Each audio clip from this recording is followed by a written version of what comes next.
اعوذ باللہ من الشیطان الرجیم بسم اللہ الرحمن الرحیم ومن لم یرحم صغیرنا ویعرف حق کبیرنا فلیس منا۔ نبی علیہ السلام کا فرمان ہے کہ جو ہمارے چھوٹے پر رحم نہیں کرتا اور ہمارے بڑوں کا حق نہیں پہچانتا وہ ہم میں سے نہیں ہے۔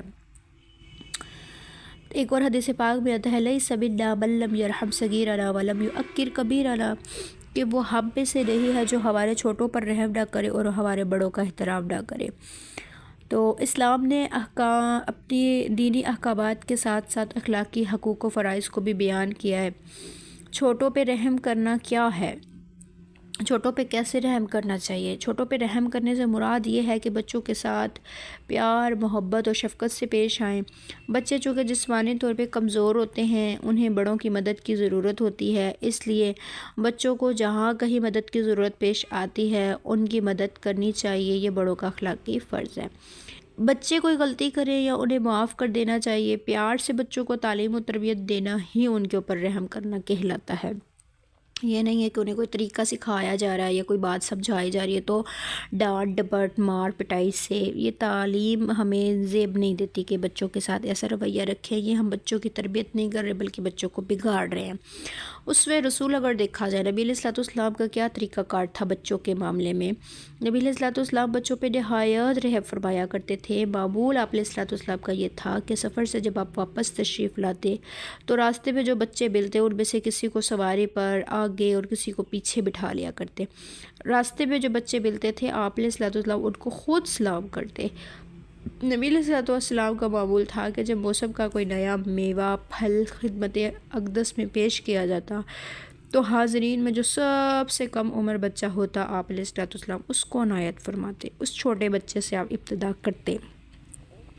یہ شفقت اور محبت صرف مسلمان بچوں تک محدود نہیں تھی بلکہ مشرکین کے بچوں پر بھی آپ علیہ السلام کا لطف و کرم عنایت ایسی ہی ہوا کرتی تھی۔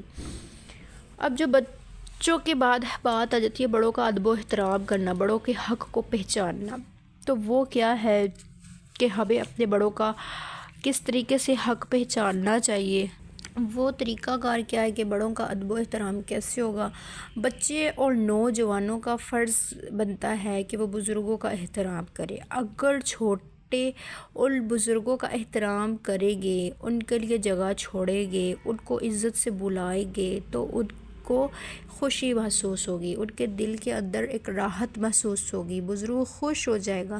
جب بزرگ خوش ہوگا، بڑا خوش ہوگا، جب ہم نے ان کے حق کو پہچانا تو جب وہ خوش ہوگا تو وہ دعا دے گا، جب وہ دعائیں دے گے تو اچھے مشورے دے گے ہمیں، تو اس پہ ہمارا بیڑا پار ہے، یوں سمجھے کہ ہماری کامیابی ہے۔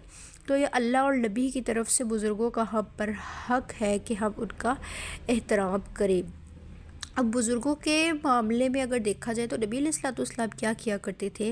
ہمارے نبی پاک صلی اللہ علیہ وسلم بزرگوں کا بے حد احترام کیا کرتے تھے، بزرگوں کے ساتھ نہایت نرمی سے گفتگو کیا کرتے تھے، اپنی محفل میں بزرگوں کو دوسروں پر ترجیح دیا کرتے تھے۔